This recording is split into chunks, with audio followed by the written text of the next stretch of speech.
Visakha వాజీ news కి స్వాగతం. నా పేరు మీనా కుణతల. ముందుగా వాజీ హెడ్లైన్స్ చూద్దాం. ప్రజా వ్యతిరేక కార్పొరేట్ అనుకూల కేంద్ర బడ్జెట్ను వ్యతిరేకిద్దాం. సిపిఎం రాష్ట్ర కార్యదర్శి బి శ్రీనివాసరావు, సిపిఐ రాష్ట్ర సహాయ కార్యదర్శి జేవి సత్యనారాయణమూర్తి పిలుపు.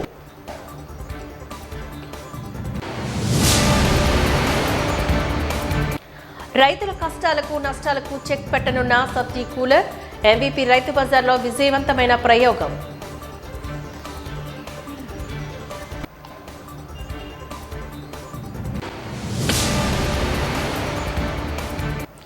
All India loco running state association ఆధ్వర్యంలో 36 గంటల నిరవధిక నిరాహార దీక్షలు ప్రారంభం. డ్యూటీ గంటలు 6 నుంచి 8కి పరిమితం చేయాలని డిమాండ్ చేసిన నాయకులు. ఇక డీటెయిల్స్ చూద్దాం. మాజీ సీఎం వైఎస్ జగన్మోహన్ రెడ్డి దోషులను పరామర్శించడానికి వెళ్తూ అధికారులపై అసత్య ప్రచారాలు చేస్తున్నారని మంత్రి కొండపల్లి శ్రీనివాస్ మండిపడ్డారు. మాజీ మంత్రి బొత్స సత్యనారాయణ ఇతర వైసీపీ నాయకులు చేస్తున్న విఫల ప్రయత్నాలను తప్పుపడుతూ అమరావతిలో విలేకరుల సమావేశంలో సానుభూతి చర్యలు మానుకోవాలంటూ హితవు పలికారు. దగ్గర వచ్చినటువంటి పరిణామం చూస్తున్నాం. మొన్న జైలుకి వెళ్ళి ఒక దొంగను పరామర్శించుకొని వెళ్ళి బయటకు వచ్చి ఒక ఎమ్మెల్యే హోదా ఉన్నటువంటి వ్యక్తి అధికారుల మీద ఏ రకమైన తప్పుడుగా మాట్లాడడం, బెదిరింపుగా మాట్లాడడం, చట్టాన్ని తీసుకుని గత 5 ఏళ్ళుగా వాళ్ళు చేసినవన్నీ మర్చిపోయి ఈరోజు కూడా ఇంకా మేము మీ మీద ఇది చేస్తాం అది చేస్తామని చెప్పి ఒక ఫాల్స్ కాన్ఫిడెన్స్ చూపించి ప్రజలకి ఏం మెసేజ్ ఇస్తున్నారనేది తెలియట్లేదు. మరి నిన్న ఎలక్షన్ కోడ్ ఉంటుండగా మిర్చి మార్కెట్కి వెళ్ళి అక్కడిని రైతులకి ఏదో సాయం చేస్తున్నామని యాక్ట్ చేస్తూ, అంటే అక్కడ ఎలక్షన్ కోడ్ ఉంటుండగా ఎలక్షన్ కోడ్లో వెళ్ళకూడదని తెలిసి కూడా అధికారులు మేము ప్రొటెక్షన్ ఇవ్వలేము, మీరు వెళ్ళకూడదు, ఇది ఉల్లంఘన అని చెప్పినా కూడా ఆయన వెళ్ళి అక్కడ రైతులకి ఏదో సాయం చేస్తామని చెప్పి నటిస్తూ ఆల్రెడీ గవర్నమెంట్ రైతుల పక్షాన్ని నిలబడి రేటు ఆల్రెడీ మనం చూసాం, వారం రోజులుగా రేటు పెరుగుతూ ఉంది. రేటు కూడా ఇంక్రీజ్ అయింది, 10,000కి పైన అయింది. గవర్నమెంట్ ఆఫ్ ఇండియాతో వర్క్ చేస్తున్నారు, ఒక ప్రభుత్వం పనిచేస్తుంది. అక్కడ పార్లమెంటరీ అధ్యక్షులు అయినటువంటి శ్రీకృష్ణదేవరాయలు ఆయన మాట్లాడుతున్నారు, తెలుగుదేశం పార్టీ పార్లమెంటరీ అధ్యక్షులు. అలాగే CMO ఆఫీస్ నుంచి కూడా కాన్స్టెంట్గా గవర్నమెంట్ ఆఫ్ ఇండియాతో టచ్లో ఉండి మిర్చి రైతులకి సాయంగా పూర్తి స్థాయిలో సపోర్ట్ వచ్చే విధానంలో పనిచేస్తూ ఉంటే ఈయన నిన్న వెళ్ళి నేనే అంతా చేశానని కాన్సెప్ట్లో వెళ్ళి చెప్పుకోవడానికో మరి ఏమో తెలియదు, కానీ ప్రోటోకాల్ లేకుండా, ఒక సెక్యూరిటీ లేకుండా, అంటే ఎలక్షన్ కోడ్ ఉన్నప్పుడు ఖచ్చితంగా సెక్యూరిటీ ఇవ్వలేదు. ఎలక్షన్ కోడ్ ఉన్నప్పుడు వెళ్ళకూడదని చెప్పడం జరిగింది. చెప్పినా కూడా మా క్యాండిడేట్ లేరు, మేము ఎలక్షన్లో కంటెస్ట్ లేదు అని చెప్పుకుంటే ఒక ఫాల్స్ స్టేట్మెంట్ ఇస్తూ వాళ్ళు ఆ ప్లేస్కి వెళ్ళడం, ఆ ప్లేస్ అంతా కూడా ధ్వంసం చేశారు. ఈరోజు అక్కడ మిర్చి రైతులు చాలామంది మనం చూసాం మీడియాలో, వాళ్ళందరూ చెప్తున్నారు అసలు వాళ్ళు ఎందుకు వచ్చారో తెలియదు, వచ్చి మొత్తం మిర్చి యార్డ్లో ఉన్న బస్తాలను కొంచెం డ్యామేజ్ చేసి వెళ్ళిపోయారని కూడా చూసాం మనం. మరి ఈరోజు బొత్స సత్యనారాయణ గారు ఆయన వెళ్ళి గవర్నర్కి ఏమో రిప్రజెంటేషన్, మాకు సేఫ్టీ లేదని. మీరు చేస్తుంది ఏ రకంగా భావ్యం? మొన్న వెళ్ళి అధికారులు బెదిరిస్తున్నారు, పోలీస్ ఆఫీసర్స్ని బెదిరిస్తున్నారు. నిన్నేమో సెక్యూరిటీ లేకుండా వెళ్ళొద్దని చెప్పినా కూడా ఏదో సానుభూతి పరంగా వెళ్ళి ఏదో చెప్పేసి మేమే చేసామని చెప్పుకోవడానికో ఏంటో తెలియదు, కానీ నిన్న అసలు వెళ్ళని చోటుకు వెళ్ళకూడదని చెప్పినా కూడా వెళ్ళడం. ఈరోజు మళ్ళీ వెళ్ళి మాకు ఎవరు పట్టించుకోవట్లేదు, మాకు పోలీస్ బందోబస్తు చేయట్లేదు, ఇవన్నీ వెళ్ళి బొత్స సత్యనారాయణ గారు ఎందుకు ప్రజెంట్ చేశారు? కేంద్రంలోని మోడీ ప్రభుత్వం ప్రవేశపెట్టిన ప్రజా వ్యతిరేక కార్పొరేట్ అనుకూల కేంద్ర బడ్జెట్ను ప్రజలు వ్యతిరేకించాలని సిపిఎం రాష్ట్ర కార్యదర్శి బి శ్రీనివాసరావు, సిపిఐ రాష్ట్ర సహాయ కార్యదర్శి జేవి సత్యనారాయణమూర్తిలు, సిపిఐ ఎమ్మెల్యే న్యూ డెమోక్రసీ జిల్లా కార్యదర్శి ఎం వెంకటేశ్వర్లు పిలుపునిచ్చారు. ఈ మేరకు జీవీఎంసీ గాంధీ విగ్రహం వద్ద రాష్ట్ర వ్యాప్త నిరసన కార్యక్రమంలో భాగంగా వామపక్షాలు, పార్టీల నాయకులు ఈ సందర్భంగా మాట్లాడారు. పేదలకు అండగా నిలిచిన ఉపాధి హామీ పథకంలో 60,000 కోట్ల బడ్జెట్లో కోత విధించారు అంటూ మండిపడ్డారు. పేద మధ్యతరగతి ప్రజలకు మేలు చేకూర్చే విద్య, వైద్య రంగాల్లో కూడా బడ్జెట్లు తగ్గించాలంటూ ఆరోపించారు. ప్రజలపై పనులేసి పెట్టుబడిదారు రాయితీ లేయడం దుర్మార్గం.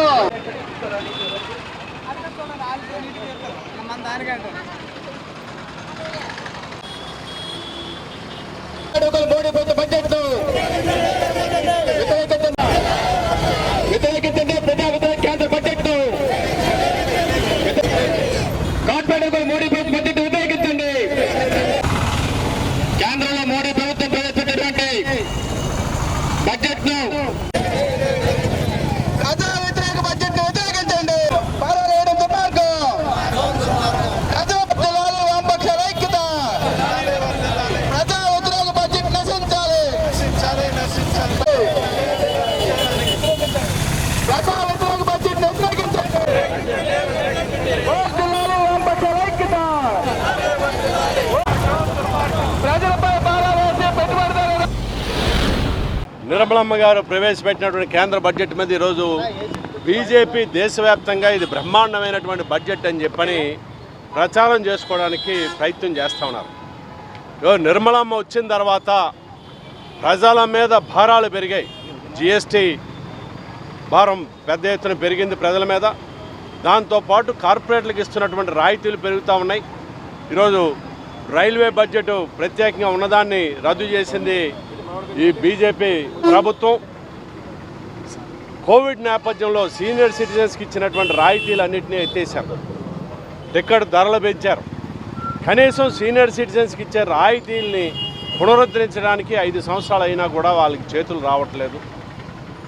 అలాగే ఉపాధి హామీ పథకాలకు ఇచ్చేటటువంటి నిధులను కూడా తగ్గిస్తూ ఈరోజు కార్పొరేట్లకి రాయితీలు పెంచడమే కాదు, కార్పొరేట్లకు అనుకూలమైనటువంటి పద్ధతుల్లో వాళ్ళు బ్యాంకుల నుంచి అప్పులు చేసి కంపెనీలు మూసివేసి దివాళా తీసిందని చెప్పని ప్రకటన చేస్తే వాళ్ళు 10,000 కోట్లు అప్పు చేసి 200 కోట్లు 300 కోట్లతోనో దాన్ని పరిష్కరించుకొని మళ్ళీ తిరిగి కొత్తగా బ్యాంకుల నుంచి అప్పులు పొందేటటువంటి పద్ధతుల్లో వాళ్ళు క్లీన్ చిట్ ఇచ్చేటటువంటి పద్ధతుల్లో ఈరోజు ఈ ప్రభుత్వం వ్యవహరిస్తుంది. దానికి అనుగుణంగానే ఈ 25-26 సంవత్సరాలకి సంబంధించి ప్రవేశపెట్టినటువంటి బడ్జెట్ ఉంది. ఈ బడ్జెట్ ఏమాత్రం ఏదో చాలా పెద్ద ఎత్తున పత్రికలన్నీ ఓదరగొట్టాయి.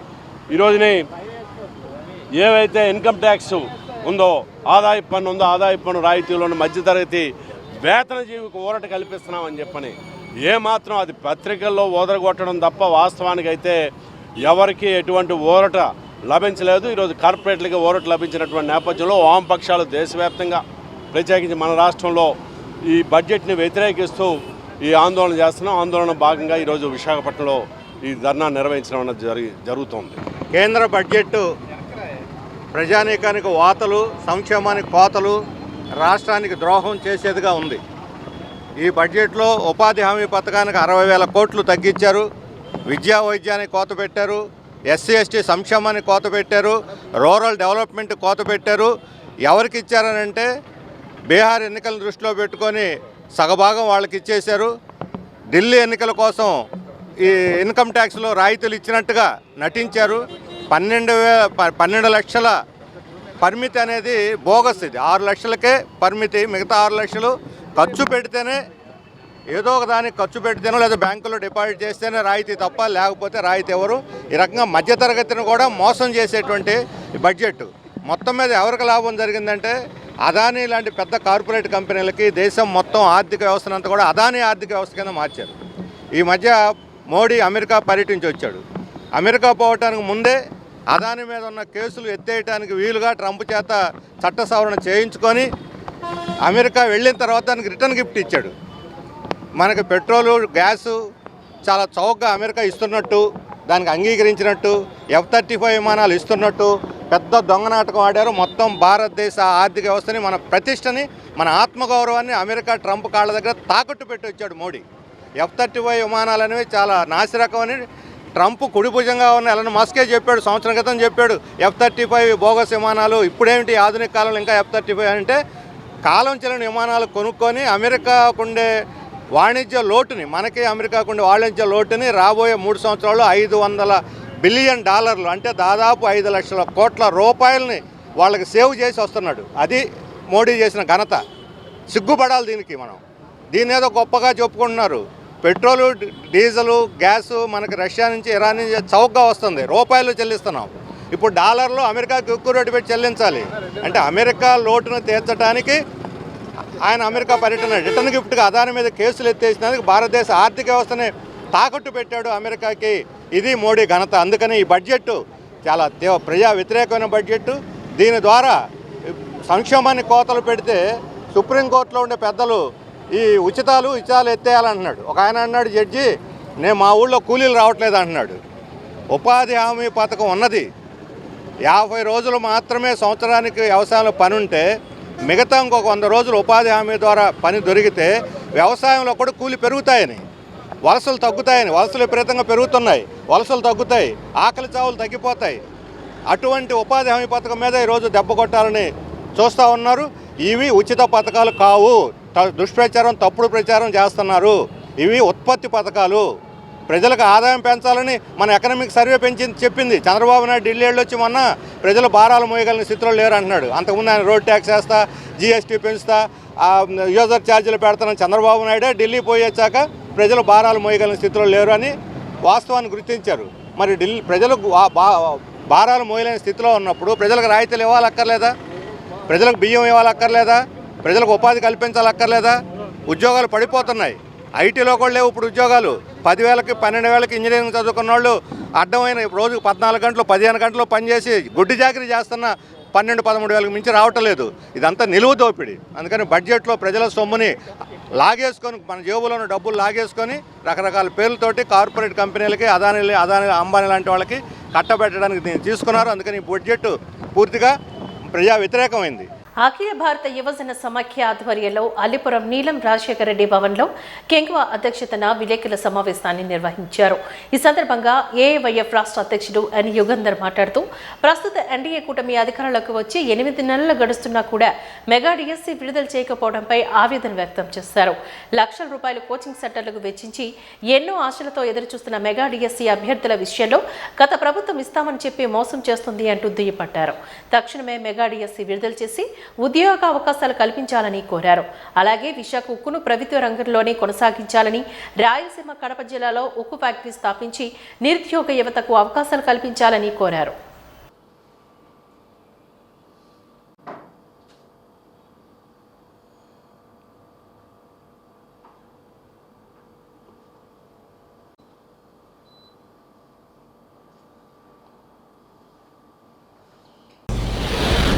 శ్రీకాకుళం జిల్లాలో 22వ రాష్ట్ర మహాసభలు నిర్వహించడం జరిగింది. ఈ మహాసభల సందర్భంగా 26 జిల్లాల నుంచి 500 వరకు ప్రతినిధులు పాల్గొనడం జరిగింది. రాష్ట్ర వ్యాప్తంగా నిరుద్యోగ సమస్యపైన చర్చించి ఈ రాష్ట్రంలో నిరుద్యోగ సమస్య పోవాలంటే 32 తీర్మానాలు ఆమోదించడం జరిగింది. ఆ 32 తీర్మానాలు కూడా రాష్ట్ర ప్రభుత్వానికి నిన్న కలెక్టర్ల ద్వారా వినతిపత్రాలు అందించడం జరిగింది రాష్ట్రం మొత్తము. అలాగే ఈరోజు అన్ని జిల్లాల్లో ప్రెస్ మీట్లు ఏర్పాటు చేయడం జరిగింది. అలాగే ఉత్తరాంధ్ర సంబంధించి 6 జిల్లాలకు సంబంధించి విశాఖపట్నంలో ఈరోజు ప్రెస్ మీట్ ఏర్పాటు చేయడం జరిగింది. దీనికి ప్రధాన భాగంగా మెగా డిఎస్సి ఈ రాష్ట్రంలో ఎన్నికలు రాకముందు మంత్రి లోకేష్ గారు యువగలం పాదయాత్ర పేరు మీద మెగా డిఎస్సి తీస్తాను, నిరుద్యోగ యువతను ఆదుకుంటాను, ఉద్యోగాలు భర్తీ చేస్తానని చెప్పిన మంత్రి లోకేష్ గారు ఈరోజు 8 మాసాలు అవుతున్న ఎన్డీఏ గవర్నమెంట్ అధికారంలోకి వచ్చిన తర్వాత కూడా పేపర్ ప్రకటనలు తప్ప కూడా ఇంతవరకు మెగా డిఎస్సిని తీయలేదు. లక్షలాది రూపాయలు ఖర్చు పెట్టుకొని వేలాది మంది ఈరోజు కోచింగ్ సెంటర్లో మొగ్గుతూ పిల్లల్ని వదిలేసి కూడా విద్యార్థులు చదువుకుంటూ కార్యయాపన చేస్తుంది ఎన్డీఏ గవర్నమెంట్. గత ప్రభుత్వం కంటే దారుణంగా పరిపాలిస్తుంది. ఎందుకంటే రాష్ట్రంలో ముఖ్యమంత్రి అయిన వెంటనే ఉద్యోగ పద్ధతి కల్పిస్తాను, అందరికీ ఉద్యోగ నోటిఫికేషన్లు ఇస్తానని చెప్పి నారా చంద్రబాబు నాయుడు గారు ఈరోజు ప్రకటనలకే పరిమితం అవుతూ మెగా డిఎస్సి ఏమైందని ఏఐవైఎఫ్గా మేము అడుగుతున్నాం. అలాగే ఈ రాష్ట్రంలో అమరావతిని ఫ్రీ జోన్గా చేసి 26 జిల్లాలకి ఉపాధి ఉద్యోగ పద్ధతి కల్పించాలని చెప్పి రాష్ట్ర ప్రభుత్వాన్ని మేము కోరుతున్నాం. అలాగే ఈ రాష్ట్రంలో 2,60,000 మంది గత ప్రభుత్వంలో వాలంటీర్గా పనిచేసిన వారు ఈరోజు నిర్వీర్యం చేయడానికి రాష్ట్ర ప్రభుత్వం పూనుకుంది. గతంలో చంద్రబాబు నాయుడు ఎన్నికల ప్రచారంలోనే 5,000 కంటే 10,000 5,000 ఏం సరిపోతుంది, 10,000 నిరుద్యోగ భృతి ఇస్తాము, వాళ్ళకి 10,000 ఇచ్చి వాలంటీర్లను ఆదుకుంటామని చెప్పిన రాష్ట్ర ముఖ్యమంత్రి గారు ఈరోజు వాళ్ళని గాలికి వదిలేశారు.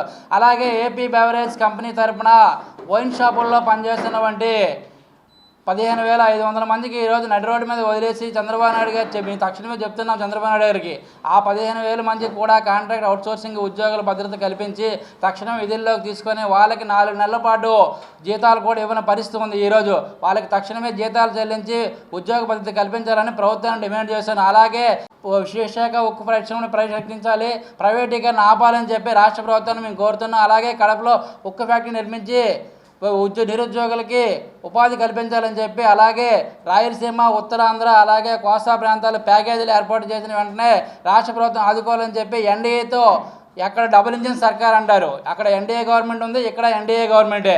ఈ రాష్ట్రాన్ని నిధులు తెచ్చి నిరుద్యోగ ఉపాధిని కల్పించాలని చెప్పి రాష్ట్ర ప్రభుత్వాన్ని కోరుతున్నాం. అలాగే మంత్రి లోకేష్ గారు యువగలం పాదయాత్రలో చెప్పారు, ఈ రాష్ట్రంలో మేము అధికారంలోకి వచ్చిన తర్వాత 5 సంవత్సరాల్లో 20 లక్షల ఉద్యోగ ఉపాధులు కల్పిస్తామని చెప్పారు. ఇప్పటి వరకు అలాంటి ప్రకటన లేదు. ఎక్కడ ప్రైవేట్ కార్పొరేషన్ సంస్థలు ఏర్పాటు చేసి ఈ నిరుద్యోగ యువతని ఆదుకోవడంలో కూడా పూర్తిగా వైఫల్యం చెందారని చెప్పి మేము తెలియజేస్తున్నాం. శ్రీకాకుళంలో జరిగిన 22వ రాష్ట్ర మహాసభలో ఆఫీస్ బేరర్గా ఎన్నికయ్యాను నూతనంగా. అలాగే జిల్లా అధ్యక్షుడు కూడా బాధ్యత నిర్వహిస్తూ ఉన్నాను.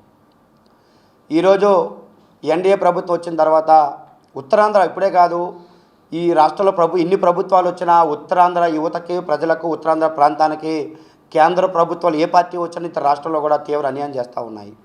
ఏదో పాలక నుంచి వచ్చినటువంటి అధికారమైన ఎమ్మెల్యే ఎంపీలకి కీలకమైన పదవులు ఇచ్చి ఉత్తరాంధ్రని మేము చాలా అభివృద్ధి చేస్తూ ఉన్నాము, ఉత్తరాంధ్ర మంచి పదవులు ఇచ్చామని చెప్తా ఉన్నారు తప్ప పదవులు వచ్చిన తర్వాత ఉత్తరాంధ్ర ప్రాంతానికి ఏమీ చేయడం లేదు. ఇప్పుడు ఇటీవల కేంద్ర మంత్రిగా ఎన్నికైనటువంటి కింజారపు రామ్మోహన్ నాయుడు గారు విమానయాన శాఖ మంత్రిగా ఎన్నికయ్యారు.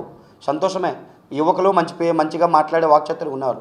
మేమేం అడుగుతూ ఉన్నామంటే, ఉత్తరాంధ్రలోని ఉపాధి అవకాశాలు లేక యువకులు, ప్రజలు ఇతర పట్టణాల్లో పోయి అక్కడ వెట్టి చాకిరీ చేసుకొని కూలికి తగిన శ్రమకు తగిన జీతం కూడా రాకుండా అనేక ఇబ్బందులు పడుతూ ఉన్నారు ఒకవైపు ప్రజలు. మరోవైపు యువకులు అత్యధికంగా విదేశాలకి ఉపాధి కోసము విదేశాలకు వెళ్ళిపోతూ ఉన్నారు. డిగ్రీ, ఎంఏ, బీఈడి చదివి ఇక్కడ ఉపాధి లేక, పరిశ్రమలు లేక, కనీసం ఇంట్లో తల్లిదండ్రులకు భారం కాలేక విదేశాలు పోతూ ఉన్నారు. కొంతమంది యువత అయితే ప్రాణాలు కూడా తీసుకునే పరిస్థితులు మనం చాలాసార్లు చూసాము. ఇప్పటికైనా రాష్ట్ర ప్రభుత్వాన్ని, కేంద్రంలో మినిస్టర్గా ఉన్నటువంటి కింజారపు రామ్మోహన్ నాయుడు గారిని విశాఖ వేదికగా ఏఐవైఎఫ్ డిమాండ్ చేస్తూ ఉన్నాం. అయ్యా, మీరు యువకులు సెంట్రల్ మినిస్టర్ ఉన్నారు, ఒక భోగాపురం ఎయిర్పోర్ట్ని మీరు పట్టుకొని తిరగడం వల్ల ఉత్తరాంధ్ర యువతకి ఎక్కడ ఉపాధి అవకాశాలు రావు. శ్రీకాకుళం, విజయనగరం జిల్లాల వేదికగా అనేక పరిశ్రమలు తీసుకురావడం ప్రకటనల పరిమితమే కాదు, మీరు పరిశ్రమలు తీసుకొచ్చి ఇక్కడ ఏర్పాటు చేసి ఇక్కడ ఉన్నట్టు వేలాది యువతకి ఉపాధి అవకాశాలు వచ్చేలా మీరు ముందు అడుగులు వేయాలని చెప్పేసి అఖిల భారత యువజన ఏఐవైఎఫ్గా ఈరోజు ఈ వేదిక డిమాండ్ చేస్తూ ఉన్నాము. ఈ విషయంపై మేము ప్రెస్గా ఈరోజు ప్రారంభంగా మినిస్టర్ గారిని, రాష్ట్ర ముఖ్యమంత్రి గారిని, పవన్ కళ్యాణ్ గారిని, లోకేష్ గారిని కూడా డిమాండ్ చేస్తూ విజ్ఞప్తి కూడా చేస్తూ ఉన్నాం. ఇది మా ప్రారంభం, దీన్ని స్పందించే పరిశ్రమలు తేకపోతే ఖచ్చితంగా ఏఐవైఎఫ్గా ఇక్కడ ఉన్నటువంటి వామపక్ష విద్యార్థి యువజన సంఘాలని ఐక్యచర్య చేసి ఉత్తరాంధ్రలో పరిశ్రమలు తీసుకొచ్చి విదేశాలకి యువత ఉపాధికి వెళ్ళకుండా ఇక్కడ బ్రతికే విధంగా ఈ ప్రభుత్వాలు, మినిస్టర్ గారు చర్యలు తీసుకోవాలని చెప్పి మేము మీడియా వేదిక డిమాండ్ చేస్తూ ఉన్నాం.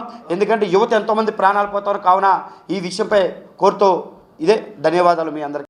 కరెంటుతో పని లేకుండా నీటితో పనిచేసే కూలర్లు ప్రస్తుతం విశాఖ ఎంవీపీ కాలనీ రైతు బజార్లో విజయవంతంగా రైతులను ఆకర్షిస్తున్నాయి. విశాఖ ఎంవీపీ కాలనీ రైతు బజార్లో తాజా కూరగాయలతో రైతులు, వినియోగదారులు ఆనందాన్ని వ్యక్తం చేస్తున్నారు. అమ్మకాలు సరిగ్గా లేని సమయంలో కూరగాయలు వృధా అయిపోకుండా రాష్ట్ర ప్రభుత్వం ప్రతిష్టాత్మకంగా టెక్నాలజీతో ఓ కూలర్ను ఏర్పాట్లు చేస్తోంది. ఎంవీపీలో ప్రయోగాత్మకంగా ప్రవేశపెట్టిన రుక్టార్ కంపెనీ తయారు చేసిన సబ్జా కూలర్ను విశేషాలను ఇప్పుడు తెలుసుకుందాం.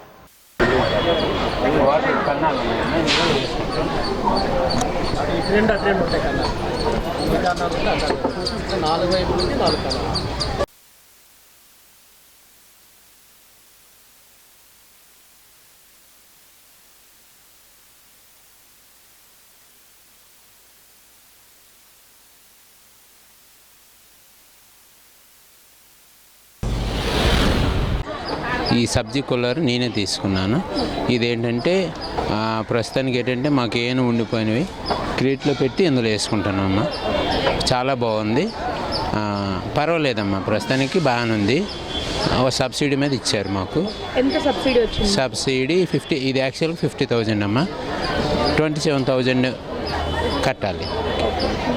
అది ఈఎంఐ ప్రాసెస్ ఏమైనా ఇచ్చారు లేదా ఒకేసారి క్యాష్ తీసుకోవాలి? ఈఎంఐ ప్రాసెస్ మీరు ఎన్నాళ్ళు బట్టి అగ్రికల్చర్ అనేది చేస్తాం, వ్యవసాయం అనేది? వ్యవసాయం ఇప్పటికి నేను 20 years బట్టి చేస్తాను. ఇంతకు ముందుకి ఇప్పటికంటే ఇది వచ్చిన తర్వాత మీకు ఏమనిపించింది, ఎలా ఉంది? అంటే వచ్చిన తర్వాత అంటే బాగుందమ్మా. అంటే ఏమైనా ఉండిపోయింటే మనకేంటంటే దిగులేం లేదు, ఇందులో పెట్టుకోవచ్చు. ఒక 100 kg, దీని వెయిట్ 100 kg అమ్మా. 100 kg మనం ఏంటంటే చిన్న చిన్న క్రేట్లో పెట్టి, క్రేట్లో ఇందులో ఉన్నాయి, అవి ఏంటంటే మనం పెట్టుకొని 1 day 2 days, 1 day పక్క 2 days వరకు మనం తీసి ఇందులో పెట్టుకోవచ్చు. తీసిన తర్వాత ఎలా ఉంటున్నాయి ఇవి? ఈ రోజు ఎలా పెట్టినా రేపటికి అట్లానే ఉంటాయమ్మా, బాగానే ఉంటాయి. అంటే నీరు పట్టేయటం అలాంటిది ఏం లేదు, క్రేట్లో ఉంటాయి. అందువల్ల మనకి నీరు అటాచ్ అవ్వట్లే. మరి పవర్ అదే ఏమైనా ఏం అవసరం లేదమ్మా, దీనికి పవర్ అనేది అసలు అవసరమే లేదు. మరి దీని ఎంత వాటర్ ఎలా పంపిస్తున్నారు లోపలికి? ఇక హోల్స్ ఉన్నాయి రా తల్లి, ఇందులో హోల్స్ ఉంటాయి. హోల్స్ వేస్తే ఈ గడ్డి, ఇగో లోపల గడ్డి ఉంటుంది రా తల్లి, ఆ గడ్డి కంటే కూలింగ్ అంటే లోపల వేడిగా లోపలికి రానికుండా ఉంచుతుంది. లోపల వాటర్తోనే కూలింగ్ అవుతుంది. మరి ఇప్పుడు ఇది తీసుకున్నారు మీరు, ఇంకా ఎవరైనా ఇక్కడ తీసుకునే వాళ్ళు ఇంట్రెస్ట్ ఉందా, తీసుకుందాం అంటున్నారా? అంటే ఇంకా చూస్తున్నారు. మనకు బాగుంది కనుక ప్రస్తుతానికి ఏంటంటే ముందు అడిగేసాం, ఏంటంటే బాగుంటే ఇప్పుడు నలుగురు ఇంకా తీసుకుంటారు. అదమ్మా, అంటే ఇంకా మొన్నే వచ్చింది రా తల్లిది, వచ్చి 1 month ఇలాగ అవుతుంది. మనకు అవకాశం బాగుంది అనుకోండి, మనం వేసుకుని ఈ వాటర్ తెచ్చి ఇందులో కన్నాలి. ఇకమ్మా ఎన్ని లీటర్లు వాటర్ పడుతుంది? ఇక ఇక్కడ రాశాడు కదా 16, దీనికి కాకపోతే వాటర్ కమ్మా 16 లీటర్లు వేయాలి. 16 లీటర్లు వాటర్ వేసి మళ్ళీ ఏమైనా తగ్గితే మళ్ళీ మీరు వేసుకోవడం. మనకు 25 లీటర్లు వాటర్ పడుతుందమ్మా. వేసిన తర్వాత అది మనం తగ్గేటప్పుడల్లా మనం వేసుకోవడం. అయితే ప్రజెంట్ మనకి ఈ మధ్య కాలంలో సబ్జీ కూలర్ అనే ఒకటి మనకి ఎంఈపీ రైతు బజార్కి మార్కెటింగ్ శాఖ వారు పంపించడం జరిగింది. ఇది రూకాట్ కంపెనీ వారు తయారు చేసినది. ఇది ఎంఈపీ రైతు బజార్లో రైతుల వినియోగించుకోవడానికి పంపించడం జరిగింది. ఈ కూలరు ప్రత్యేకత ఏంటంటే దీనికి కరెంటు కానీ ఏమి అవసరం లేదు, పవర్ కానీ ఏంటి అవసరం లేదు. ఇది ఓన్లీ వాటర్తో మాత్రమే ఈ కూలరు పనిచేస్తుంది. ఈ కూలర్లో కూరగాయలు పెట్టుకున్నట్టయితే 4 రోజుల నుంచి 5 రోజుల వరకు మంచి ఫ్రెష్గా నిల్వ ఉండడానికి అవకాశం ఉంటుంది. దీని యొక్క ప్రత్యేకత ఏంటంటే ఎటువంటి మెయింటెనెన్స్ కానీ ఎటువంటి రిపేర్స్ కానీ ఉండవు. ఇది రైతులకి చాలా ఉపయోగకరంగా ఉంటుంది. మేము ఆల్రెడీ వాడు చూస్తున్నాం, రైతులందరూ కూడా అందులో కూరగాయలు ప్రతిరోజు పెడుతున్నారు. అయితే రైతులు కూడా మంచి అభిప్రాయమే తెలియజేస్తున్నారు. ఎందుకంటే ఎటువంటి మెయింటెనెన్స్ లేదు, కరెంటు బిల్ కట్ అవసరం లేదు, అలాగే కరెంటు వాడనవసరం లేదు.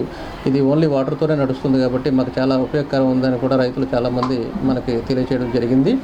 అయితే ఇందులో పెట్టిన కూరగాయలని కెమికల్ ఏమి ఉండవు కాబట్టి వినియోగదారులకు కూడా వాళ్ళు వినియోగించుకోవడం కూడా చాలా ఉపయోగకరంగా ఉంటుంది. అదే మనం ఫ్రిడ్జ్లో పెట్టినట్టయితే కూలింగ్ అయిన తర్వాత మరుసటి రోజు తీసినట్టయితే అది తీసిన ఒక పావు గంటకు అరగంటకు అవి మళ్ళీ వాడిపోవడం జరుగుతుంది. ఇందులో పెట్టిన కూరగాయలు అయితే ఏమి ఉండవు, ఎందుకంటే ఓన్లీ వాటర్తోనే మనం కూల్ అవుతుంది కాబట్టి ఇది లేటెస్ట్ టెక్నాలజీతో ఈ కూలర్ అనే సబ్జీ కూలర్ అని తయారు చేశారు. కాబట్టి ఇది ఏంటంటే అది బయటికి తీసినా సరే రోజంతా కూడా అలాగే ఫ్రెష్గా ఉంటున్నాయి. కూరగాయలు కూడా ఎటువంటి పాడవడం కానీ లేకపోతే వాడిపోవడం కానీ ఉండడం లేదు. రైతులు ప్రతిరోజు తెచ్చిన కూరగాయలన్నీ కూడా అమ్ముడుపోక చాలా ఇబ్బందులు పడి మిగిలిపోయిన కూరగాయలు మన డస్ట్బిన్లో వేయడము ఇలాంటివి జరిగి చాలా నష్టాల్లో కూరుకుపోయే పరిస్థితి ఏర్పడింది. ఇవన్నీ కూడా మార్కెటింగ్ అధికారులు అందరూ కూడా దృష్టిలో పెట్టుకొని ఈ కూలర్ అన్నది కనుగొని కూలర్ని ఈ రైతులకి అనుసంధానం చేసినట్టయితే పంపించినట్టయితే వాళ్ళకి ఎంతో మేలు జరుగుతుందనే ఉద్దేశంతో ఈ కూలర్ని పంపించారు. అయితే ఈ కూలర్ చాలా బాగుంది. మేము కూడా దగ్గరుండి రైతులందరూ కూడా చెప్పడం జరిగింది. ఈ కూలర్ని ఎలా యూజ్ చేయాలి, ఎలా వాడాలి, ఏంటి, వాటర్ ఎన్ని లీటర్లు వేయాలనేది ప్రతిరోజు కూడా 25 లీటర్లు తక్కువ లేకుండా కూలర్లో వేయాలి. అయితే రోజు కూడా 25 లీటర్లు వేయక్కర్లేదు. ఎంత వాటర్ అయితే తగ్గుతుందో ఆ వాటర్ని మళ్ళీ ఫిలప్ చేసుకుని 25 లీటర్లు తగ్గకుండా చూసుకున్నట్టయితే సరిపోతుంది. యాక్చువల్లీ ఇది ఓన్లీ రైతులకేనా జనరల్ కామన్ పీపుల్ కూడా వినియోగంలోకి తెచ్చే అవకాశం? మాకు పంపించేది ఏంటంటే రైతు బజార్లో ఎక్కువ ఫార్మర్సే ఉన్నారు కాబట్టి ఈ ఫార్మర్స్ ఎక్కువ మోతాదులో కాయగూరలు తెచ్చుకోవడం జరుగుతుంది. ఎందుకంటే ఇప్పుడు ఎక్కువ పంటలు దిగుబడి వస్తుంది. దానికి దిగుబడి రావడం వల్ల ఏంటంటే తెచ్చిన కూరగాయలన్నీ కూడా అమ్ముడుపోవచ్చు. ఒక రోజు అమ్మొచ్చు, ఒక రోజు అమ్మకపోవచ్చు. ఎందుకంటే వినియోగదారులు ఎక్కువ మంది వచ్చారనుకోండి, కూరగాయలన్నీ సేల్ అయిపోతాయి. అదే ఒక రోజు తక్కువ వస్తే కూరగాయలు మిగిలిపోతాయి. ఆ మిగిలిపోవడం వల్ల ఏంటంటే ఆ మరుసటి రోజు అమ్ముకుందాం అంటే ఈ ఎండలో వేడికి కూడా చాలా ఎక్కువ ఎండలు ఉండడం వలన అవి వాడిపోవడము, అందులో కొన్ని కూరగాయలు పాడైపోవడం కూడా మనం చూస్తున్నాం ప్రతిరోజు కూడా. ఆ చూడడం వల్ల ఏంటవుతుందంటే రైతు ఇంత పెట్టుబడి పెట్టి 3 నెలలు 4 నెలలు కష్టపడి వ్యవసాయం చేసి రైతు బజారు తెచ్చినట్టయితే మేము లాస్ అయిపోతున్నామని వాళ్ళు వాపోతున్నారు. ఇలాంటి పరిస్థితులన్నీ కూడా దృష్టిలో పెట్టుకొని ఇలాంటి కూలర్ అన్నది ఒకటి వాళ్ళకి పంపించినట్టయితే వాళ్ళు వినియోగించుకునేలాగా మనం చెప్పినట్టయితే వాళ్ళకి ఉపయోగకరం ఉంటుంది. ఎందుకంటే ఇది ఎటువంటి మెయింటెనెన్స్ అనేది ఉండదు, మెయింటెనెన్స్ చాలా తక్కువగా ఉంటుంది. దీనికి కరెంటు బిల్లు కానీ కరెంటు కానీ ఏముండదు. అదే మనం ఇంట్లో ఫ్రిడ్జ్ పెట్టుకున్నట్టయితే ఫ్రిడ్జ్లో మన సామాన్లు పెట్టినట్టయితే నెలకి 4,000 నుంచి 5,000 6,000 మనం వాడుకొని పెట్టి కరెంటు బిల్లు వస్తుంది. దీనికైతే ఎటువంటి కరెంటు బిల్లు ఉండదు, ఎటువంటి మెయింటెనెన్స్ ఉండదు, ఎటువంటి రిపేర్స్ కూడా ఉండవు. రైతులకి ప్రజెంట్ ఏంటంటే వాళ్ళు వినియోగించుకోమని మార్కెటింగ్ అధికారులు పంపించారు. దాని వినియోగం ఎలాగుంది, అది వాళ్ళకి ఉపయోగపడుతుందా లేదని చూసి వాళ్ళు మళ్ళీ ఆర్డర్ ఇచ్చుకున్నట్టయితే, వాళ్ళకి స్వయంగా కావాలనుకుంటే ఆర్డర్ ఇచ్చుకున్నట్టయితే మళ్ళీ వాళ్ళు పంపిస్తారు. ఇది మనకి 100 కేజీలు కూలర్ వచ్చి యాక్చువల్ రేటు 50,000 రూపాయలు. అది 50% రాయితీ పోను 25,000 రూపాయలకు వస్తుంది. అలాగే 50 కేజీలది ఉంది, 25 కేజీలది ఉంది. వాళ్ళకి ఏదైతే అవసరం పడుతుందో, వాళ్ళు తెచ్చిన కూరగాయలకి ఏదైతే సరిపోతుందో అలాంటివన్నీ కూడా వాళ్ళు ఆర్డించుకుంటే సరిపోతుంది. ఇది మనం ఏంటంటే ప్రయోగాత్మకంగా పెట్టాము. రైతులు వాడి చూసి వాళ్ళకి నచ్చితే వాళ్ళకి వినియోగం బాగుంది అనుకుంటే, ఎటువంటి ఎక్స్పెన్షన్ లేదు అనుకుంటే వాళ్ళు ఆర్డర్ ఇచ్చుకోవచ్చు. ఆర్డర్ ఇచ్చుకుంటే వాళ్ళకి ఏదైతే కావాల్సిందో, ఎంత మోతాదులు కావాలో, 100 కేజీలు 50 కేజీలు 25 కేజీలు కావాలో ఏదైతే అది పంపిస్తారు. పోర్ట్ గోల్డెన్ జూబ్లీ హాస్పిటల్లో ప్రైవేటు పరం చేసేందుకు గాను కార్మిక వర్గం ఎప్పటికీ ఒప్పుకోదని జాతీయ నాయకులు గొర్రెల చందు స్పష్టం చేశారు. హాస్పిటల్ అభివృద్ధి పనులను పీపీటీ విధానాల్లో ప్రారంభించడానికి తప్పుపడుతూ ఆహ్వానించిన టెండర్లను రద్దు చేయాలని కోరుతూ గత 143 రోజులుగా నిరవధిక సమ్మెను చేపట్టిన విషయం తెలిసిందే. ఈ మేరకు అఖిలపాలెం నిరసన దీక్ష వద్ద జాతీయ కార్మిక సంఘాలు నేడు తమ మద్దతును తెలుపుతూ నినాదాలు చేశారు. ఈ సందర్భంగా జాతీయ నాయకులు చందు మాట్లాడుతూ ప్రైవేటీకరణ విధానాలపై కేంద్ర ప్రభుత్వం ఆసక్తి కనబర్చాడని తప్పుపట్టారు. కోట్ల టర్నోవర్ కలిగిన ప్రభుత్వ రంగ సంస్థలను ప్రైవేటుపరం చేసేందుకు కుట్ర పన్నుతున్నారు అంటూ ఆరోపించారు.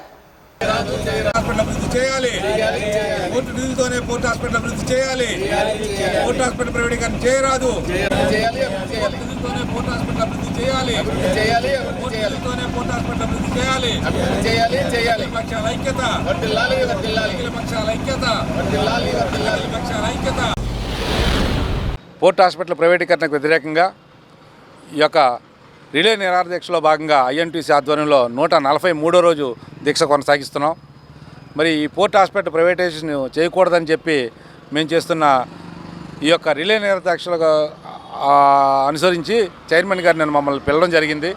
చైర్మన్ గారు ఈ యొక్క పోర్ట్ హాస్పిటల్ ఎందుకు ప్రైవేటైజేషన్ చేయాలి, ప్రైవేటైజేషన్ చేస్తే ఎంప్లాయీస్కి ఏ రకమైన ఇబ్బందులు ఉన్నాయని దాని మీద డిస్కస్ చేస్తే మేము మా యొక్క వ్యూస్ని పూర్తిగా ఆయనకి విన్నవించుకున్నాం. ఆయన ఇందులో భాగంగా చెప్తూ ఒకవేళ పోర్ట్ హాస్పిటల్ ప్రైవేటైజేషన్ చేయకపోతే పర్వాలేదు, గవర్నమెంట్ తాలూకా నిర్ణయాల్లో భాగంగా పోర్ట్ హాస్పిటల్ ప్రైవేటీకరణ చేసినట్లయితే మనం తోచా తప్పకుండా మంచి అగ్రిమెంట్ తయారు చేసుకుందాం. ఇప్పుడు ఏవైతే పోర్టు ఎంప్లాయీస్కి ఏదైతే 40,000 మంది కార్మికులు, రిటైర్డ్ కార్మికులు, సిఎస్ఎఫ్ వీళ్ళందరూ ఉన్నారో వాళ్ళకి పూర్తి సేవలు అందుబాటులోకి వచ్చేటట్టు ఎటువంటి ఏ సేవలు కావాలన్న దాని మీద ఒక అగ్రిమెంట్ చేసుకొని మనం ముందుకెళ్దాం. ఒకవేళ ఈ యొక్క అగ్రిమెంట్ను ఏదైనా ప్రైవేట్ వ్యక్తులు వచ్చి దాన్ని కానీ ఏదైనా తప్పు చేస్తే ఆ యొక్క అగ్రిమెంట్ని క్యాన్సిల్ చేసే విధంగా కూడా ముందుకెళ్దాం అని చెప్పి ఆయన మాట్లాడడం జరిగింది. దానికి అనుగుణంగా మేము మాట్లాడుతూ గతంలో ఉన్నటువంటి చైర్మన్ గారు కూడా ఈ హాస్పిటల్ కానీ స్టేడియం కానీ ప్రైవేటైజేషన్ చేసినప్పుడు ఇలాంటి ఐచేతుల వైకుంఠమై చూపించారండి. ఈ యొక్క పోర్ట్ హాస్పిటల్ కానీ కళ్యాణ మండపాలు కానీ ఇంకా ప్రైవేట్ ఆధ్వర్యంలో బాగా అభివృద్ధి చేసి మీకు మెరుగైన సేవలు అందిస్తామని చెప్పారు. మరి ఆ మెరుగైన సేవలు పక్కన పెడితే కనీసం అందులోకి మేము అడుగుపెట్టే పరిస్థితి కూడా కోల్పోయామని చెప్పాం. అలాంటి పరిస్థితి సార్ తీసుకురానివ్వమని వెంటనే చూడిస్తూ కూడా మాట్లాడి ఆ యొక్క ఏదైతే అక్కడ తప్పు జరిగిందో లేకపోతే ఏదైతే పోర్ట్ స్టేడియంని కన్వెన్షన్స్ కింద మార్చారో ఆ బోర్డులన్నీ తీసి అది పోర్ట్ స్టేడియం కింద ఉంచాలని వెంటనే ఆయన యొక్క నినాదం చెప్పడం జరిగింది. దానిలో భాగంగానే మాకు చెప్తూ మేము ఇచ్చిన 2వ లెటరు ఈ పోర్ట్ హాస్పిటల్లో ఉన్నటువంటి శానిటరీ స్టాఫ్ని సిజీ డిపార్ట్మెంట్లో కలుపుతామని చెప్తున్న దానికి వ్యతిరేకంగా మేము లెటర్ ఇచ్చాం. దాని మీద ఆయన స్పందిస్తూ ఎట్టి పరిస్థితుల్లోనే యొక్క మెడికల్ డిపార్ట్మెంట్ అలాగే ఉంచుతాం, అక్కడ ఉన్నటువంటి సిఈ డిపార్ట్మెంట్, మెడికల్ డిపార్ట్మెంట్లో శానిటరీ వాళ్ళని ఎట్టి పరిస్థితుల్లో మీరు డిపార్ట్మెంట్కి మార్చాం. మీ యొక్క ఏదైతే రిక్వెస్ట్ ఇచ్చారో దాన్ని మేము అవలంబిస్తామని చెప్పడం మాకు చాలా ఆనందదాయకం. అలాగే ఇన్ కేసు ఏదన్నా ప్రైవేటైజేషన్ చేస్తే అగ్రిమెంట్ ఏ రకంగా చేసుకోవాలి, మీకు ఇంకా ఏ బెనిఫిట్స్ కావాలనే దాని మీద మనం కూర్చొని కులక్షితంగా చర్చించుకొని ఆ యొక్క అగ్రిమెంట్తో ముందుకెళ్ళే అవకాశం కూడా మీరు మాట్లాడుకోవాలని చెప్పి చైర్మన్ గారు చెప్పడం జరిగింది. ఇందులో భాగంగా రేపు శనివారం మీ అఖిలపక్షాలన్నీ కూర్చొని దీని మీద ఒక నిర్ణయం తీసుకుంటాం. ఈ యొక్క పోర్ట్ హాస్పిటల్ మీద సేవలు ఈ 40,000 మంది కార్మికులకు పూర్తిగా అందాలన్నదే మా ధ్యేయం. ఆ యొక్క సేవలు పూర్తిగా అందుతాయని నమ్ముతూ ఈ యొక్క రిలే కొనసాగిస్తున్నాం. ఉత్తరాంధ్ర ఉపాధ్యాయ శాసన మండలి నియోజకవర్గం తెలుగుదేశం పార్టీ అపహాస్యం చేస్తుంది అంటూ ఉత్తరాంధ్ర అభివృద్ధి వేదిక ప్రధాన కార్యదర్శి ఏ ఆజాద్ శర్మ మాజీ ఎమ్మెల్సీ ఎంవీఎస్ శర్మ ఆరోపించారు. ఈ మేరకు ఆలూరు విజ్ఞాన కేంద్రంలో ఏర్పాటు చేసిన విలేకరుల సమావేశంలో వారు పాల్గొని మాట్లాడారు. గెలిచినా ఓడినా విలువలకు కట్టుబడి ఉండడం, ప్రజాపక్షాన్ని వహించడం కుండతనంగా ఉంటుందని చెప్పారు. గెలవడానికి ఎన్ని అడ్డదారులైనా తొక్కడం దివాలా కోరుతాను అంటూ ప్రభుత్వ తీరును తప్పుపట్టారు. రాజకీయాలకు అతీతంగా జరగవలసిన ఎన్నికలను ప్రత్యక్షంగా జోక్యం చేసుకుని మంత్రులు, ఎమ్మెల్యేలు, ఎంపీలు ఓటర్లను ప్రబలంలోని ఉంచడానికి ప్రయత్నాలు చేస్తున్నారు అంటూ మండిపడ్డారు. ప్రైవేటు విద్యా సంస్థల ప్రతినిధి పోటీ చేస్తున్న అభివృద్ధిపై అనేక రకాల వర్ధీలు తీసుకువచ్చి వారి అభ్యర్థికి మద్దతుగా పోటీ నుంచి తప్పుకుంటున్నట్లుగా ప్రకటింపచేశారని చెప్పారు. రాష్ట్రంలోని చిన్న భిన్నమైన విద్యా వ్యవస్థ అభివృద్ధికి పెను సవాల్గా మారింది అంటూ ఆవేదన వ్యక్తం చేశారు. ఉద్యమాల వారసత్వాన్ని కొనసాగించే విధంగా పీడీఎఫ్ అభ్యర్థి కోరెట్ల గౌరికి మొదటి ప్రాధాన్యతను ఓటును వేసి గెలిపించాలని కోరారు. శాసనమండలి ఉత్తరాంధ్ర ఉపాధ్యాయ స్థానానికి జరుగుతున్న ఎన్నికల నేపథ్యంలో నేను కొన్ని విషయాలు మీతో ముచ్చటించదలుచుకున్నాను. నేను గతంలో 2007 నుంచి 2017 దాకా 2 టర్మ్స్ ఈ ఉత్తరాంధ్ర ప్రాంతానికి పట్టభద్రుల నియోజకవర్గం నుంచి ప్రతినిధిగా నేను గెలిచి సేవలు అందించినటువంటి సంగతి అందరికీ తెలుసు.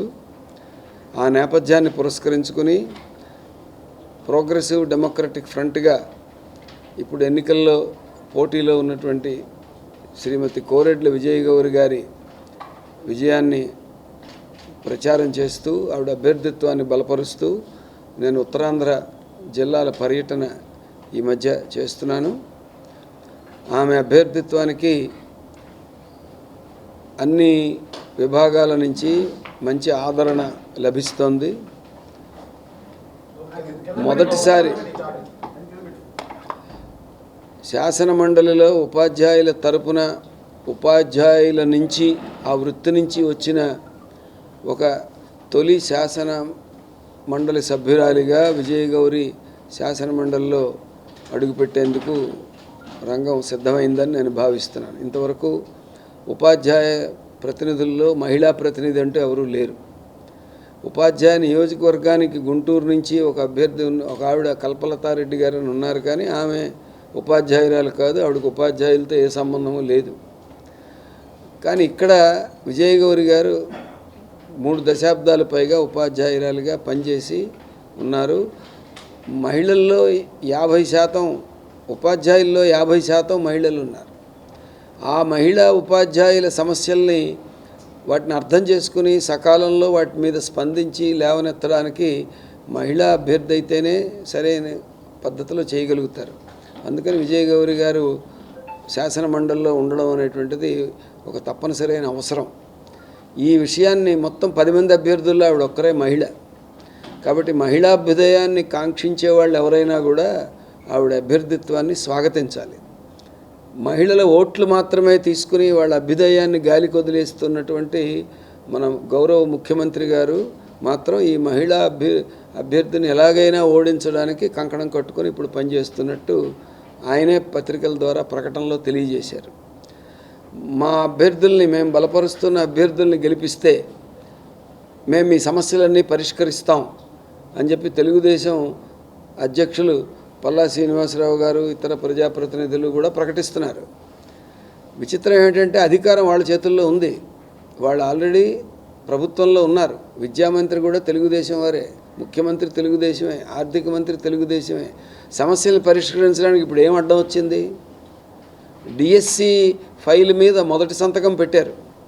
సంతకం పెట్టింది ఎన్నికలైన వెంటనే జూన్ నెలలో సంతకం పెట్టారు. ఇప్పటికప్పుడే 8 నెలలు అయిపోయింది, నోటిఫికేషన్ రాలేదు. దీనికి ఎవరు అడ్డం వచ్చారు? ఎమ్మెల్సీ గెలవనందువల్లే ఆ ఫైల్ ఆగిపోయిందా ఏంటి? శాసన మండలిలో ఎంతమంది మెజారిటీ ఉన్నా దాంతో ప్రభుత్వంలో ఉన్న అధికారంలో ఉన్న వాళ్ళకి ప్రమేయం లేదు. నిజానికి జగన్మోహన్ రెడ్డి ముఖ్యమంత్రిగా ఉన్న టైంలో శాసన మండలిలో వైఎస్ఆర్సీపీకి మెజారిటీ లేదు, కానీ ఆయన ప్రభుత్వానికి 5 ఏళ్ళు డోకా లేకుండా నడిచిందిగా. ఇప్పుడు చంద్రబాబు నాయుడు గారి ప్రభుత్వానికి శాసన మండలిలో టీచర్ ఎమ్మెల్సీ పదవికి వారు బలపరిచినటువంటి రఘువర్మ గారు గెలవడానికి ఏమీ సంబంధం ఏం లేదు. ఎందుకు ముడిపెడుతున్నారు అనేటువంటిది నా ప్రశ్న. వాళ్ళ దగ్గర దానికి సమాధానం లేకపోవచ్చు, కానీ నేను చెప్పగలను. ఎందుకంటే విజన్ 2047 పేరుతో మొత్తం రాష్ట్రంలోని ప్రభుత్వ విద్యకి మొత్తానికి ఉరివేసే కార్యక్రమానికి చంద్రబాబు నాయుడు గారు శ్రీకారం చుట్టారు. విజన్ 2047లో విద్యారంగంలో 2047 నాటికి ప్రభుత్వ కాలేజీలు ఎన్ని ఉంటాయి, ప్రభుత్వ యూనివర్సిటీలు ఎన్ని ఉంటాయి, ఎన్ని కొత్త కోర్సులు ప్రవేశపెడతాయి, ఎన్ని రీసెర్చ్ ప్రాజెక్టులు కొత్తగా టేకప్ చేస్తారు, ప్రకటించగలిగే దమ్ము ధైర్యం ఈ ముఖ్యమంత్రికి ఉన్నాయా అని చెప్పి నేను సవాల్ చేస్తున్నాను. ప్రభుత్వ విద్య అనే పదమే లేదు.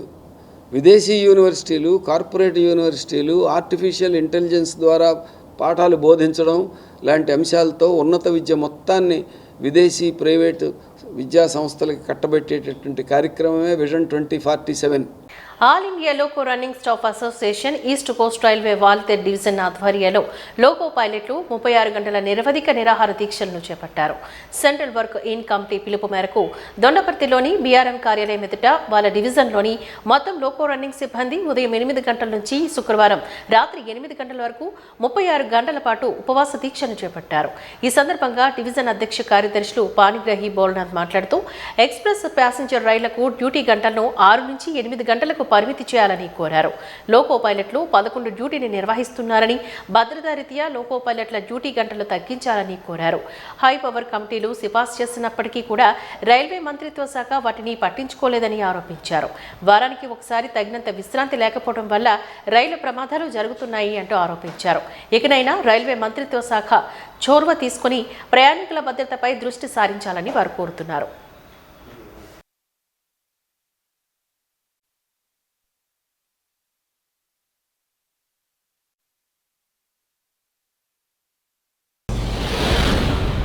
ఈరోజు ముఖ్యంగా all India loco running staff association ఆధ్వర్యంలో నేషన్ వైడ్గా 36 అవర్స్ హంగర్ ఫాస్ట్ మొత్తం రన్నింగ్ స్టాఫ్ అందరి ద్వారా చేపట్టడం జరిగింది. ఈరోజు ఎవరైతే హెడ్ క్వార్టర్లో ఉన్నారో వాళ్ళందరూ ప్రతి డిఆర్ఎం ఆఫీస్ కార్యాలయాల ముందు వచ్చేసి తన 36 హంగర్ ఫాస్ట్ని నిరవధికంగా తన నిరసనని వ్యక్తం చేస్తారు. అలాగే రన్నింగ్ రూమ్లో ఎవరైతే ఉన్నారో వాళ్ళు కూడా అక్కడ నిరాహార దీక్షను అబ్జర్వ్ చేస్తారు.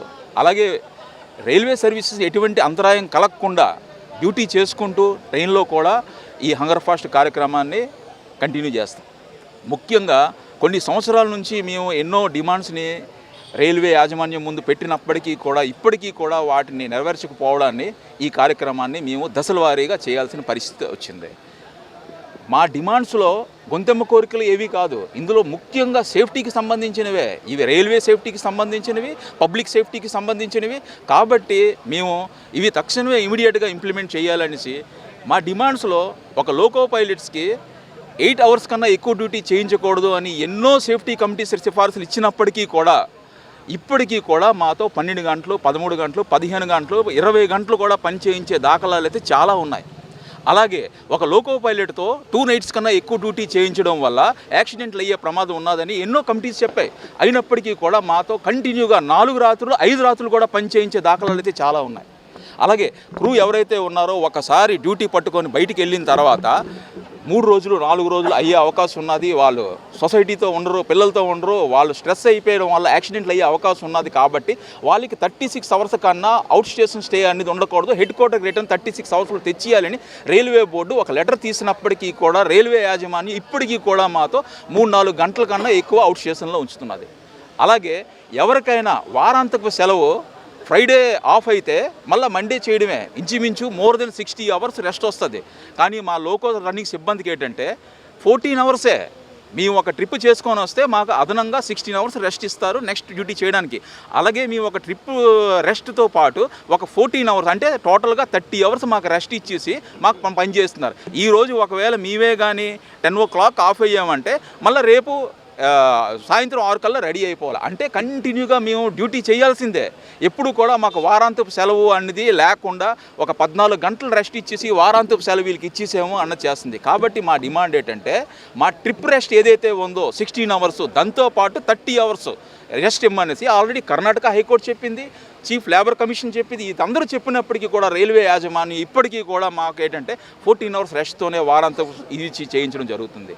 అలాగే మాకు మల్టిపుల్ టాస్క్ ఒక లోకో పైలట్తో గార్డ్ తాలూకా డ్యూటీస్ మా మీద నెట్టడం, అలాగే మాకు CNW carriage and wagon taluka examination ఏదైతే ఉంటుందో ఒక GDR పేరుతోనేమో మా మీద నెట్టడం, అలాగే లోకో టూల్స్ కానీ లోకో సేఫ్టీ ఎక్విప్మెంట్స్ కానీ లోకోలో తీసుకెళ్లడం అనేది ఇదివరకు ఇంకొకరు తీసుకెళ్ళి జరిగారు. అవి కూడా ఏంటంటే ఇప్పుడు లోకో పైలట్లే తీసుకెళ్ళాలి అని మా మీద నెట్టేయడం.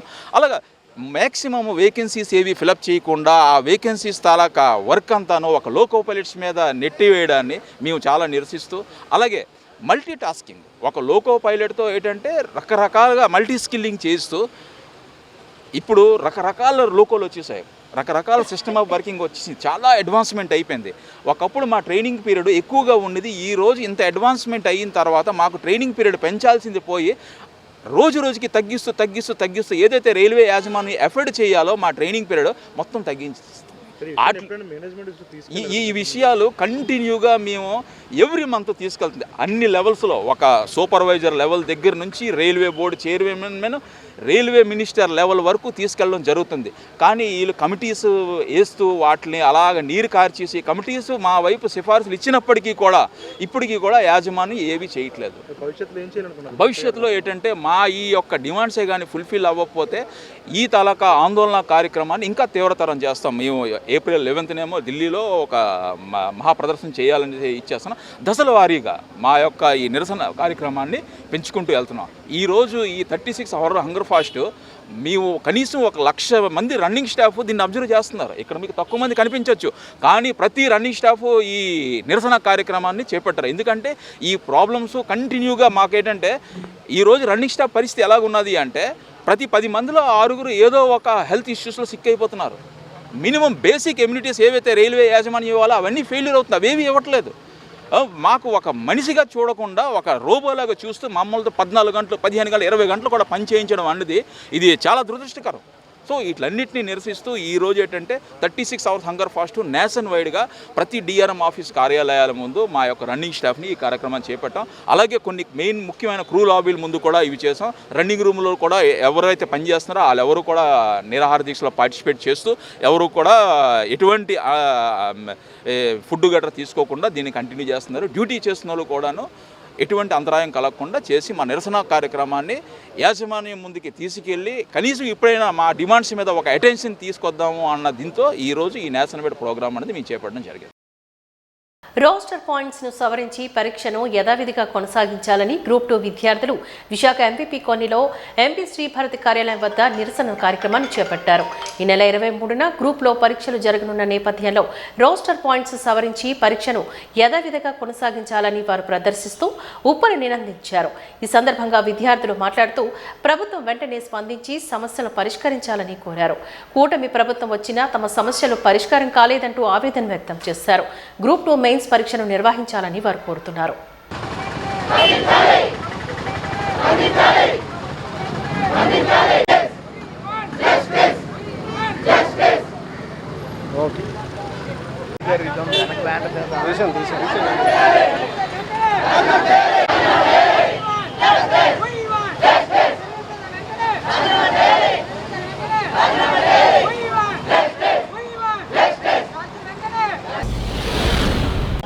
ఏదైతే ఈ రాష్ట్ర విధానం కోసం స్టూడెంట్స్ అందరం పోరాడుతున్నామో దానికి మద్దతు ఎవరు లేరండి.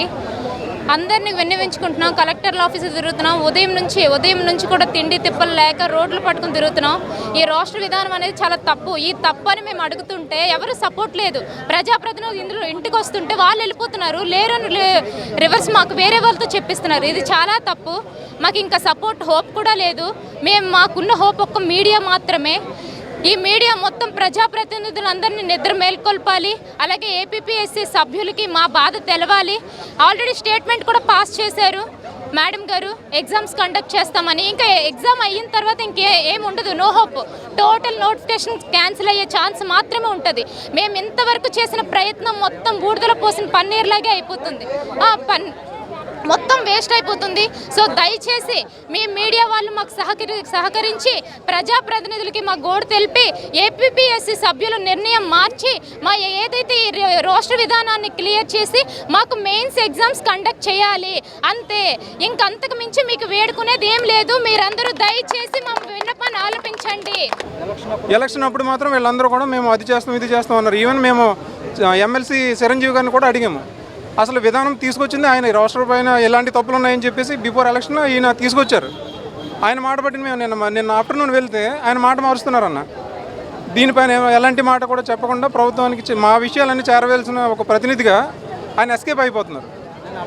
అడ్వకేట్ జనరల్ కూడా ఆయన ప్రభుత్వం వైపున అన్ని తప్పులు ఉన్నా కూడా వీళ్ళు ఎవరు కూడా స్పందించట్లేదు. ఇటు చూస్తే కలెక్టర్ గారి దగ్గరికి వెళ్ళాం, అక్కడ కూడా మేము లెటర్ ఇచ్చి వాళ్ళ దగ్గర కూడా స్పందన సరిగా లేదు. మాకు ఈ రాష్ట్ర విధానంలో ఉన్నటువంటి సమస్యలను సరిచేసి మాకు ఎగ్జామ్ కండక్ట్ చేస్తే మేము చాలా ఆనందపడతాం అన్న. లేదంటే మేము అందరం కూడా ఇలా రోడ్డు పాలు అవ్వాల్సినటువంటి పరిస్థితి మేము ఎదుర్కోవాల్సి ఉంటుంది. 2 డేస్లో మేము ఎగ్జామ్ పెట్టుకుని మా పరిస్థితులు ఎంత దారుణంగా ఉన్నాయన్న. మార్నింగ్ నుంచి ఆడపిల్లలు అందరూ కూడా అట్లీస్ట్ వాటర్ కూడా తీసుకునే పరిస్థితులు ఎవరూ లేరు. ఇంతమంది కూడా సోదరులందరూ కూడా మేము పొద్దుటి నుంచి విరామంగానే పోరాటం చేస్తున్నాం. శ్రీ శ్రీ రాధా మదన్మోహన్ శోభయాత్ర అంగరంగ వైభవంగా ప్రారంభమైంది. హరికృష్ణ వైకుంఠ కల్చరల్ సెంటర్ ఆధ్వర్యంలో నిర్వహించిన ఈ శోభాయాత్ర సాగర తీరంలో పార్క్ హోటల్ నుంచి ప్రారంభమై అన్నమయ్య మండపం, కాళీమాత ఆలయం, హవామహల్ వరకు కొనసాగింది. తప్పటిగులు, మేళతాళాలు, భక్తుల భజన కోలాహలాల మధ్య దారి పొడవునా స్వామి సంకీర్తనలో యాత్ర ఆనందదాయకంగా సాగింది అంటూ నిర్వాహకులు తెలియజేశారు. భక్తులకు స్వామివారి తీర్థ ప్రసాదాలను అందజేస్తూ సాంస్కృతిక కార్యక్రమాలతో శాస్త్రోక్తంగా ఈ కార్యక్రమాన్ని నిర్వహించినట్లుగా వెల్లడించారు.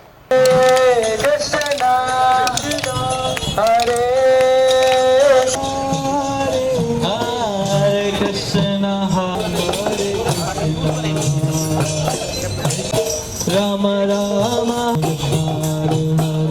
హరే రామ హరే రామ రామ రామ రామ హరే హరే హరే కృష్ణ హరే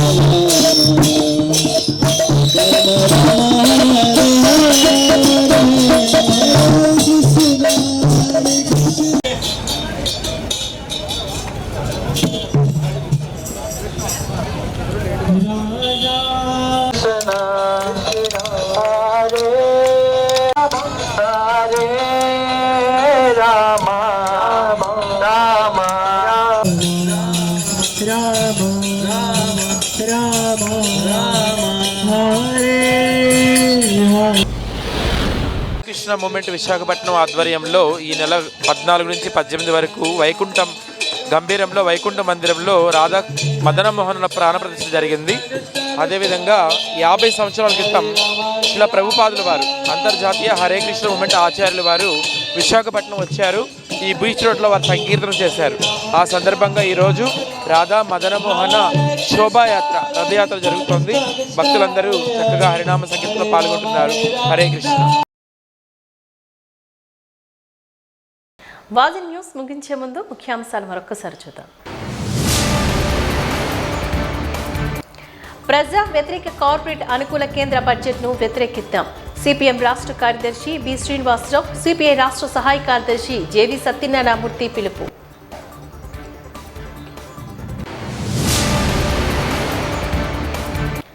రైతుల కష్టాలకు నష్టాలకు చెక్ పెట్టనున్న సబ్సిడీ కూలర్, ఎంవీపీ రైతు బజార్లో విజయవంతమైన ప్రయోగం.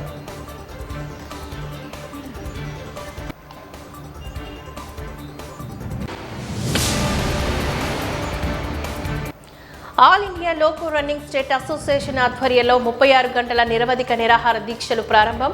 డ్యూటీ గంటలు 6 నుంచి 8కి పరిమితం చేయాలని డిమాండ్ చేసిన నాయకులు.